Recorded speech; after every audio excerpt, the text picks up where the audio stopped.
It is a beautiful morning indeed. How are you? Where are you watching us from?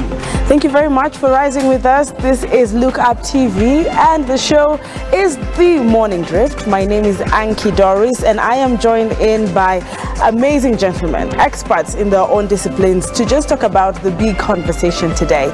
If you followed us on our social media platforms, we are streaming live on Facebook at Look Up TV, and I'll be sampling your feedback even as we continue to engage on the big conversation. Remember, the loudest of the voices that should actually be heard on this particular show is your voice.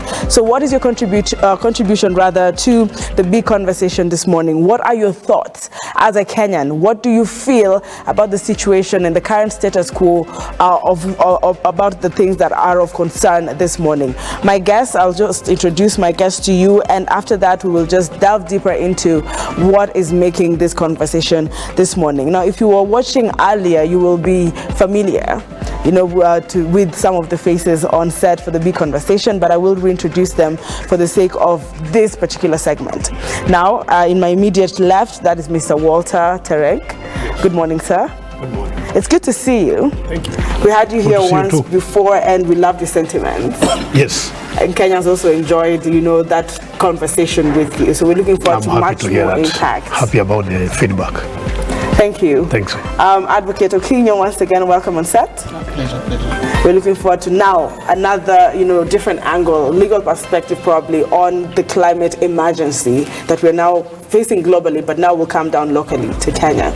Of course, Mr. Aboki Cliff. Yes. Good morning. Good morning once again.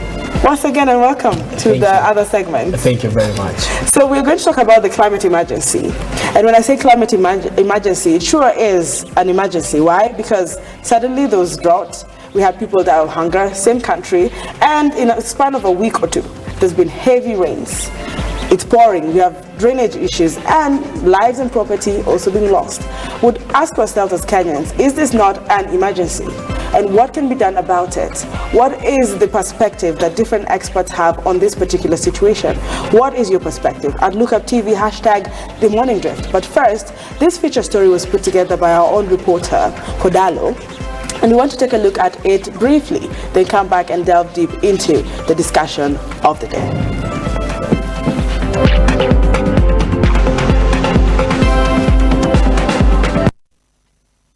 Nature is very unforgiving.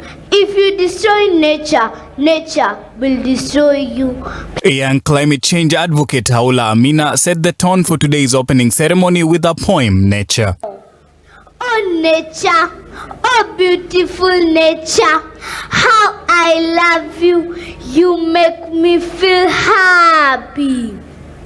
The hills, valleys. At the 7th Devolution Conference has a special focus on climate change, coming hot on the heels of the latest United Nations Climate Conference, COP26, where President Kenyatta called for increased funding from Western nations. In his virtual address to leaders and delegates gathered in Makueni County, the president said Kenya requires about 7 trillion Kenya shillings to address the problem of climate change, 87% of which will be sourced externally. Kenya has committed to reduce her greenhouse gas emissions by 32% by the year 2030. This will cost us in an excess of 6,874 billion Kenya shillings, or $62 billion US. Out of this figure, Kenya will seek to mobilize 13% of this from domestic sources, while we expect to fund the balance of 87% from external resources. President Kenyatta also called for the county governments to work together with the national government to tackle climate change and its effects. Climate change impacts leads to loss of about 3% of our gross domestic product annually. In the last 2 years, we have witnessed the worst locust outbreak in 25 years, which has left about 1 million people food insecure in the entire Horn of Africa region. The rising water levels of the Rift Valley. A Council of Governors chairperson, Governor Martin Wambora, on his part asked the Senate to consider the issue of climate change when negotiating county budgets, adding that counties face the biggest burden. The Senate also needs to consider climate change when it is negotiating for the county shares of revenue. County governments bear the greatest burden, but county governments should also become innovative in tackling the effects of climate change. And ahead of next year's general elections, speakers at the event also called for political leaders to prioritize climate change as they campaigned for various positions. Some of you, maybe many of you here, are aspirants in the next elections. We have had a lot of theories and principles being espoused by some. I am yet to hear anything at all on what is it that you propose. Chief guest at the opening ceremony, former Prime Minister Raila Odinga, called for more resources for counties to address climate change and other problems. For a start, we must strengthen devolution. We must devolve more resources to the counties. This should not be a divisive issue. That is what the BBI was intending to do. We must also overcome the challenge of insufficient allocation and delays in disbursement of funds by the National Treasury to counties, if counties are to operate efficiently.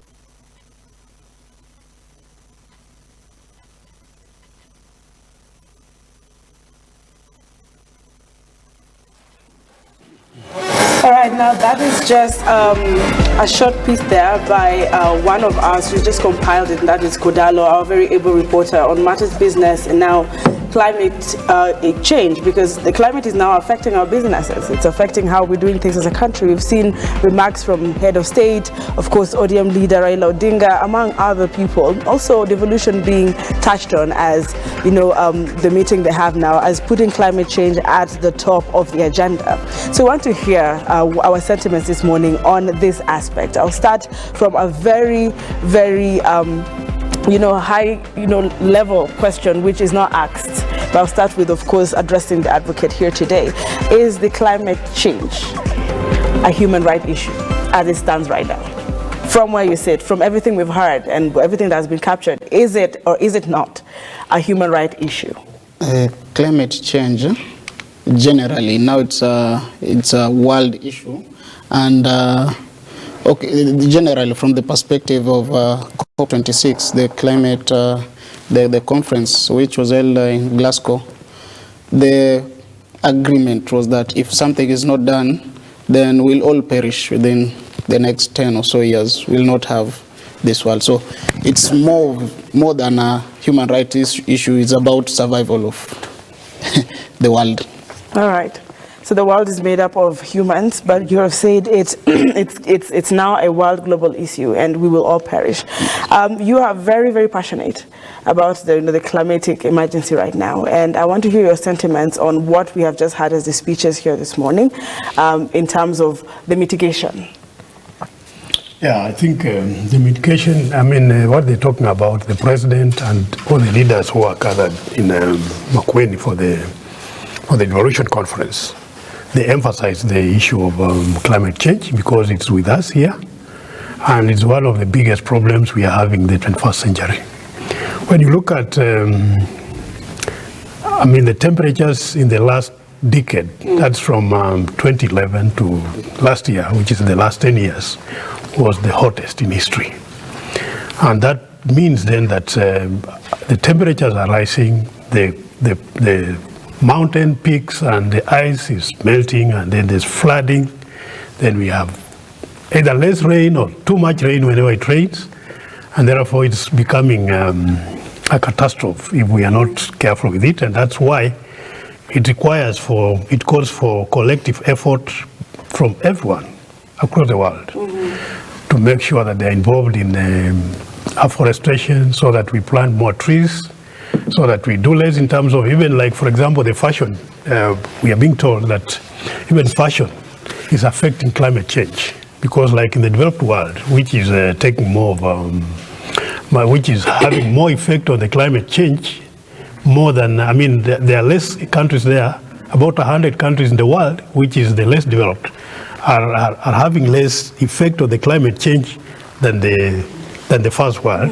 But in terms of the people who are suffering, the third world is suffering more. For example, you go to Europe, like in the UK, which is one of the biggest fashion capitals in the world. They burn some of their clothes, some of them they bury them, and the burning of the clothes is also affecting the climate because the fiber which comes from the buried clothes is going to the seas and is killing the fish, and so on and so forth, including the plastics. I mean, they are also affecting the climate because we have a lot of plastics floating around, going to the seas, killing the marine life like fish and the other species that live in water. And then it's also rising the levels of the seas so that some islands will soon probably even disappear. And that's how important and how critical it is that all of us, regardless of who we are, whether you're in the third world or in the first world, that you must get involved in climate change and making sure that we improve on our climate so that we live in a better world. Yes. And I like that you've given us the causes of this, different things that we're seeing now, the changes, the extreme temperatures, and how we're contributing as humans in different, developing countries and developed countries. Absolutely. And you've talked about the COP 26, and we've also seen President Uhuru Kenyatta talking about forestation, which of course we're trying to balance the ecosystem. But Kenyans now ask, when we are having 5 billion shillings, set aside for forestation and reforestation, yet what we see on the ground is more of deforestation. People are now asking, what is the implementation like? Okay, is this just politics? Is climate change being politicized? What is on the ground? I'd hear your sentiments on that. Just before my friend comes in a little bit, I think I want to, because I know many Kenyans don't understand what the COP26 is about. Okay, let's start from because the COP26 is actually the short form of a conference of the parties, the 26th conference. Because the first conference, the treaty was signed about climate change, was signed in 1994. So it's about 26 years because it has been held annually. And so the COP is actually C is for conference, O is for the parties, 26th conference, which was held in Glasgow this year. It was supposed to have been held last year, but because of the COVID yes. we did not have the conference. Yes. Thank you very much for that sensitization moment. And now you're up to speed and you're in the know of what COP26 is really about. So when it comes to politicizing, what is putting the lives of Kenyans at risk? We're having lives lost, like he's mentioned, some very extremes. What is going on when it means putting into accountability the mitigations that we have put over the years in countering the climate change? Again, we go back to leadership. And we are talking about what has been going on and what the current regime is still doing. The president may have that good or the best interest at heart towards fighting this climate change. But then when you say you've given 5 billion, and then you asked a very good question. What are we seeing on the ground? We are seeing deforestation. What it means is simple. Somebody somewhere is pocketing that money, or like I normally say, they pocket around 75%.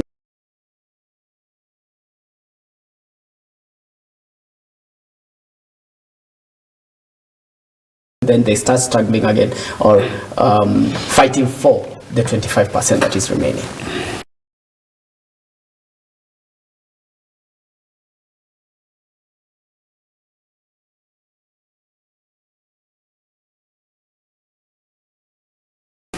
Right.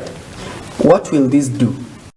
If the budget was 5 billion, if a budget, let's assume the budget is 5 billion for something, and then you've pocketed 75% of that 5 billion.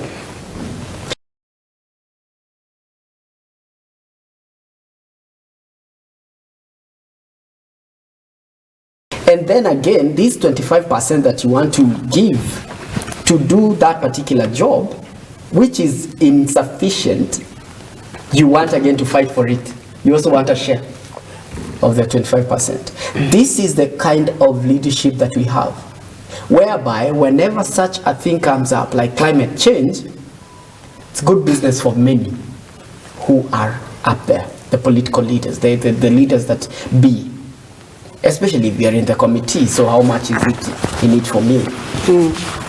That is what we are saying, that the next crop of leaders, the next generational leaders, we are saying that if we have 5 billion, then let us use that 5 billion to do what? To actually do what it's supposed to do. And then you will see the changes that we're talking about. If it is growing trees, planting trees, let us plant the trees. If 5 billion is enough to buy seeds for those trees, let us buy those tree seeds. You are being paid, you know. So if that was to happen, then it is easier for us to mitigate this climate change in the third world, because that is where we are, right? We are in this country, and it is in that level, on that level. So let us try to at least use whatever we've been allocated or has been allocated for certain projects. Let us do those projects first, and then kama kuna change, unaweza enda ukunywe chai. We are following that closely, and I don't know if Mr. Okinyo here shares on the same sentiment. Senators, MPs, presidential candidates. This move now, a Kenyan issue, is a global issue. Nobody is campaigning on the platform of how he will try to contain the current climate change. You see now, the government now recently increased taxes on cooking gas, this alternative source of alternative energy. It's expensive, you know. The government can assist the common man at least to lower the taxes on the same. Yes. And a 6 kg gas now goes for almost 2,000. People in the village, they don't have that money. They are struggling. So if I am in the village and I have an alternative to cut trees, to use you see, and they're free, you know, I'll get them for free. And people were struggling, actually, from where we were coming, people were struggling, gases, people were refilling this 6 kg gas. Now the prices are now very high. This somebody who has no alternative, and he has cheaper fuel. Wood is it's available, you know. But that means cutting down the tree. Exactly. When you say the wood is available. At the end of the day, they have to survive. And for them to survive, they have to cook. They have to eat. They have to eat. So this leaves them no option.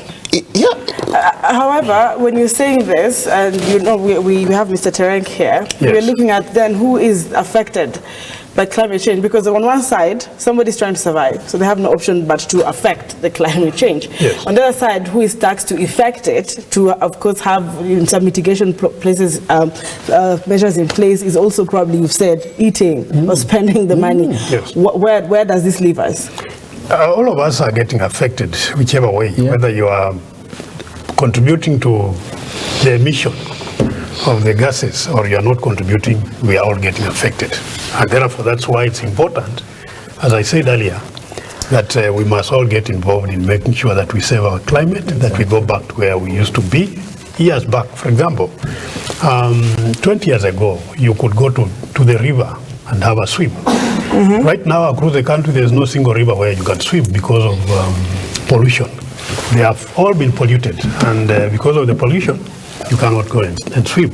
Even the cars that we are driving, because they are contributing also to the emission of the gases, which destroys the ozone layer. And the destruction of the ozone layer then makes it very difficult. That's why it becomes very hot. And that's why also there should be, because like the motor vehicle manufacturers, I mean in the developed world who manufacture vehicles, have made it, and which is very important, they have made it a point that in the next 20, 30 years we are not going to have fuel-propelled vehicles, we are going to have electric vehicles. Some of them have already started emerging on the market, and that's where we should go. I like when you say that's where we should go. However, what we see is these vehicles that have been used there are mostly, we have them on our roads. Yes. But so what is the way forward, gentlemen? What is the way forward? You know, from the legal perspective, from the political perspective, from where you sit as with the organization that you really you hold, firmly. Yes. Can we get recommendations of how and what should really be done for this country, and that would save our people? I'll start with you. What should be done is that, as we said, and there's nothing we can't run away from the fact that our leadership, because the leadership is what propels policy. And policy, first of all, is we must have a a proper and firm and solid legal framework where we are going to talk about forestation to make sure that we have 10% cover, because I think at the moment we have about 3%. That's terrible. And we are far away from where we should be in terms of forest cover of the country, and also reduce pollution, and also then the legislation that we need to have. We should also cover the areas about pollution and sensitizing the citizenry, make it more and because climate change. When we talk about climate change, it sounds like a very boring subject because most people want you to talk about politics. The moment you talk about politics, our antennas stand because it excites us more. But climate change is about our lives, and the way forward is that we must make it part of our culture, that we must talk about every day, introduce it in schools so that talk about the young kids in schools must start talking about the climate and how important it is and how we must make sure that we conserve it. Yes. So the CBC should incorporate some studies on climate change. If I may. Okay. But at the same time, it's not just talk about it. Yes. It's not just talk about it. It is do something about it. I was seeing kids from the CBC curriculum planting trees. Now, if we are talking about climate change, this is just a bit of a tiny bit of climate change mitigation programs. You get? So we are saying that is one. Let us have a forestation bank. But then we are also saying there is this omission from these crude oils. We are talking about industries which are using crude oil still. We are talking about fashion. We are talking about all this. Now, can we begin small? In your own small area, in your own small way, in your own little way, just do something about climate change. Now that is the info or the message that should go down there, because as a child, you don't have the power to do so much. You don't have the power to go buying electric cars or importing electric cars. As a child, you can be taught like littering is not good for the climate. Yes. So if we start small and we introduce this and make it a tradition, make it a culture, and grow with it, you'll be like, oh, if I litter, then it's a problem.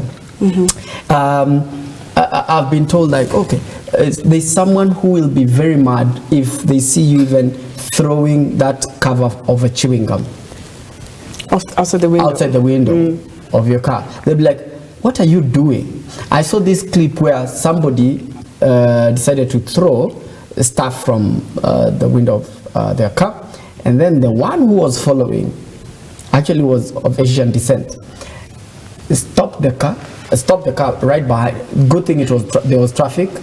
Stopped the car, went to that person, took the trash that that person had thrown out, poured it on him and beat him and told him, yo, you will have to take this to wherever you are going. Let it not get to that. But then we are saying, let it be like it comes from someone. No, it comes from someone. Like personal responsibility. Yes, self-discipline. That is how we can mitigate this climate change. You don't have to think, oh, how am I going to plant trees all over Kenya? No, it's not only you. If it starts from Okinyo here, goes to Tereng there, it goes to, Anki there, in our own small way. And that is what we are saying about our politics now. We are saying that as leaders, can we start from you, let people see from you, then it will replicate. We will replicate it all over the country. I'm not in Turkana, so I cannot speak for Turkana. I will start in my own small way. And then let's repeat. The sad thing. We will come to you after I hear from the advocate here. What your sentiments are on what different we can do. Just like he said, the area about climate change, it is not exploited so much. There's so much we need to do about educating the people on climate change. There's so much our leaders need to, because Kenya, we mostly depend, we we don't like reading so much. We get our information from the leaders. You know, if the presidential candidates can make climate change the subject of their campaign, the better for the people. You know, like now, like I said, we only want to hear like politics about campaign. But if they make climate change a policy of them, you know, you have bottom up, but this is in bottom up. This is what I'm going to do about the economy. You know, nobody's saying about that one. We have the 6,000. The other side is just 6,000 stipend per month. You know, nobody's talking about climate change. You know, we have seen a leader, a great leader of this nation, before the masses, inciting the masses, telling the masses that rain comes from God and not from trees. You know.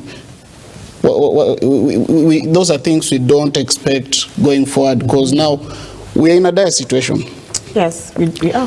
Because, like he said, maybe this person who threw away dust or from the road, he doesn't know the effect. You know, for him, he was clearing his area.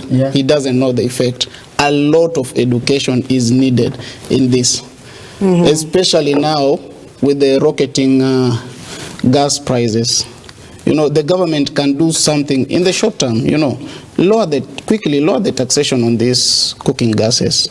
Those people can afford, if, let's say, a 6 kg goes for around 800, 600, they were buying. So right now it's still at 13,000? It's almost going to 2,000, you know. Okay. And in the village, these people, there are no industries there. They don't work. They're just struggling, you know. And if I can get a tree, because at the end of the day, he has to survive. I have to survive. Yeah, they have to survive. You know, so they encroach on these forests. You know, at the village, the police stations are not that many. You know, we don't need police stations to man these forests so that these people can. If we have if we just educate them and tell them about the effects of climate change and it will be smooth sailing. And I like that you have mentioned, of course, the education sensitization. You in one voice with him when you talked about embracing it into the CBC, and of course, just to touch on a few things that are the impacts of climate change is damaging your home, for example. How many Kenyans are homeless? We're talking about housing. I can see that there's more expensive home insurance now for those who understand what insurance is. There's outdoor work that becomes a bit unbearable. Not even a bit, becomes unbearable. Yeah, besides the working from home, we all need to get to work. There is the higher electric bills and more blackouts, but we have talked about electric bills for a while. Did anyone know that it could be as a cause of climate change at some point? You know, the rising taxes. Kenyans are asking themselves why, like you said, the taxation on the gas. You know, this is just some of the things that we are seeing. Food will be more, you know, expensive, and variety may suffer. Water quality could suffer, and we're looking at basic needs like food security. I don't know what you have to say about food security in this country when we're now about to elect our 5th president. Yes. Yeah. Yeah, like as you say, for the food security is much interlinked with climate change, because if the climate is not good, then we are not going to produce enough food. And the type of food that also our people are consuming is changing with the lifestyles.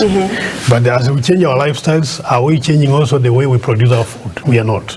We are not changing the way we produce our food, because we are still doing the same old method. We are still using the same old methods of food production, where you find a farmer with a few, you know, with oxen, and then with some little money here, where he plants his maize, and it's supposed to be sufficient for his family, but we have not improved in our methods of how we produce our food.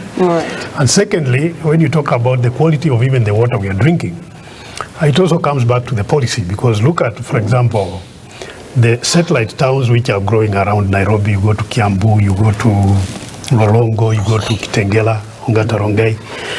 All those towns, there's no drainage system, there's no sewer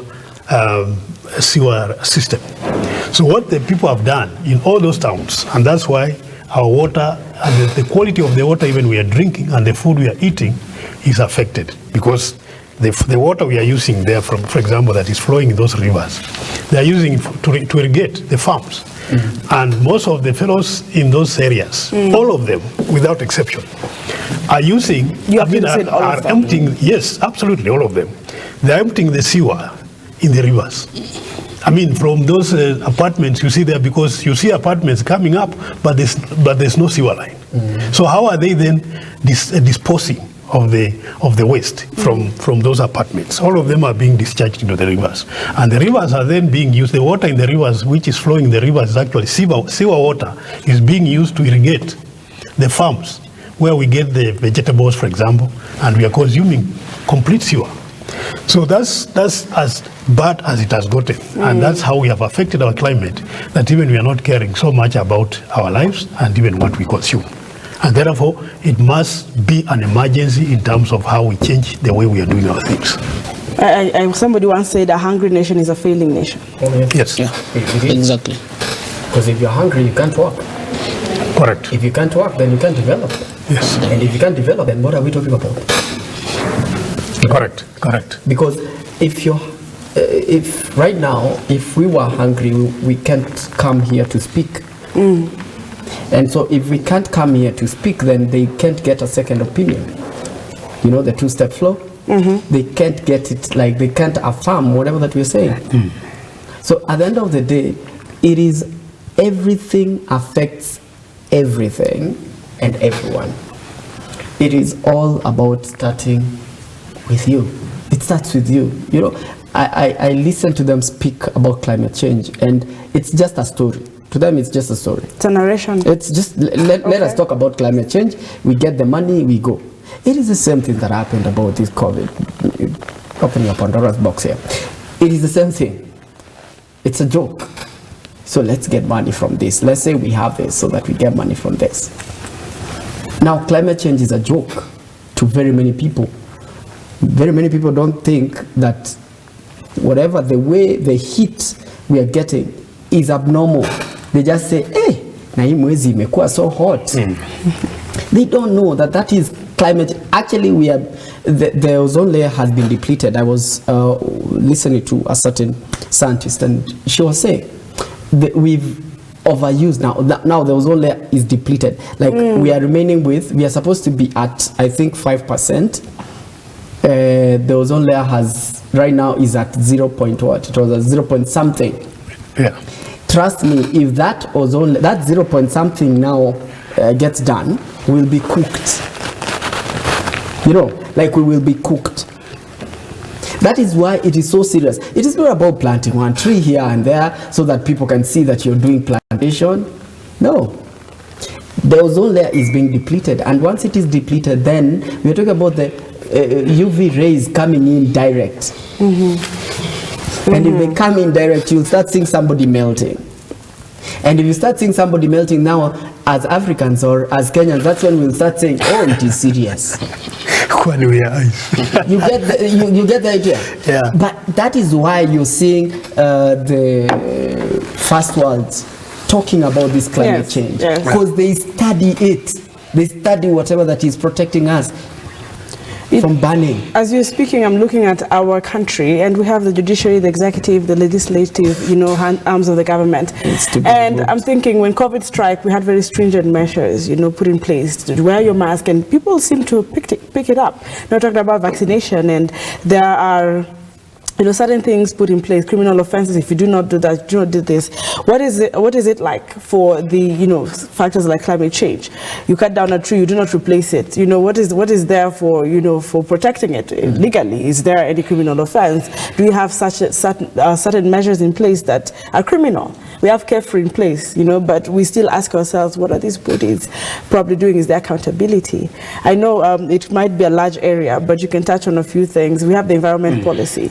Yeah. For example, you know, in Kenya, we don't lack laws on environment. All right. The laws are there, you know, but even legally, the law without the spirit, it's nothing there. You know, the only person who can implement the law is the police officer. You know. Okay. If the only solution is that I was not caught. You know, I did it, but I was not caught. You know. Oh, so I was not caught. Yeah, I cut the tree, but I'm not caught. You know. Ukishikwa ni bahati mbaya. Yeah, we see hujachanuka as they say. Yeah, too bad. So it is more of our own morality, you know, Like if I'm doing this, you know, we have plenty of laws on the environment. We have the NEMA. We even have a body managing the environment.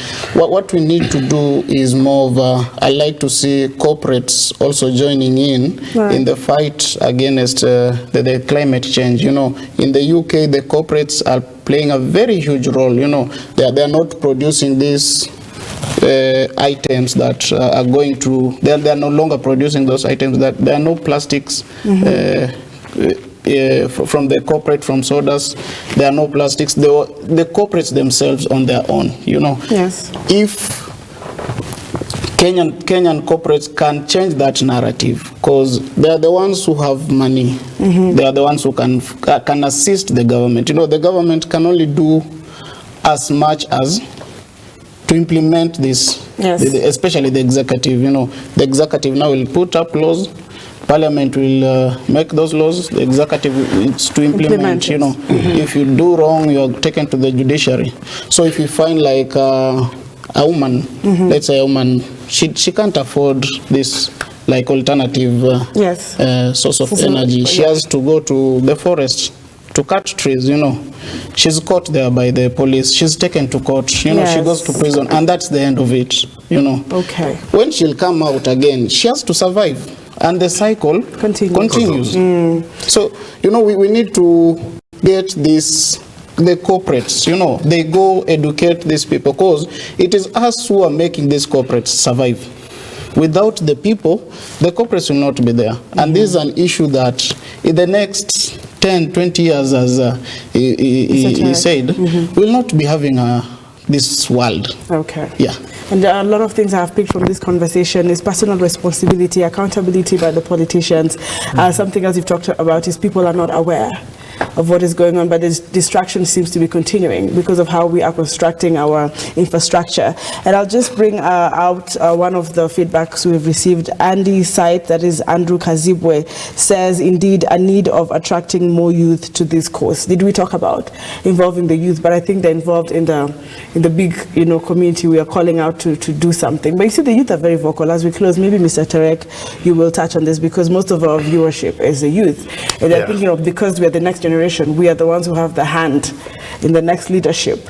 What can they do differently? Even as I give you 1 minute each to, you know, give closing remarks. Yeah, thank you very much. I mean, the youth is very important that this is there, because they have, it's theirs. The future is theirs, and they're the ones who are going to live more in the future than the elderly, and therefore they must take care of the climate.